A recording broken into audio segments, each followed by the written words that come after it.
शेखुपुरा मोहब्बत की शादी का अंजाम। मुरीद के आबादी रिहानपुरा में जालिम शोहर का बीवी पर वहशियाना तशद्दुद। मुलजिम अपनी बीवी के कपड़े फाड़कर गलियों में घसीटता रहा। मुलजिम कमसन 4 माह के बेटे को छीनकर फरार हो गया। मेरा शोहर नशा करता था, जिससे मना करने पर तशद्दुद शुरू कर दिया। शोहर मुजाहिद से मोहब्बत की शादी हुई, जो शादीशुदा निकला। मेरा शोहर अक्सर तशद्दुद का निशाना बनाता था, आज तक सब्र किया। जालिम शोहर मेरा लखते जिगर छीन कर ले गया। सदर पुलिस ने तफ्तीश शुरू कर दी।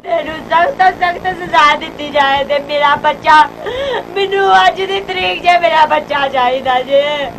मैनू अज मैनू चाहे जो मर्जी सजा दवो, मैनू अज मेरा बच्चा चाहिए बस।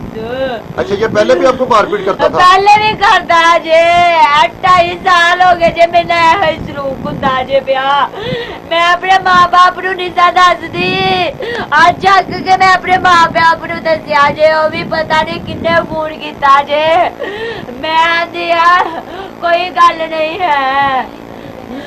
इन्ने पहला भी एदा ब्याह होया जे, ओनू भी इन्ने मार मार के इंज कटिया, कुड़ी भी बेची ले दी है। ते हुण फिर एदा मां ने दूजी बारी एदा ब्याह किया जे। कैमरामैन बशीर हुसैन के हमरा अफशान ताहिर, राज न्यूज, शेखुपुरा।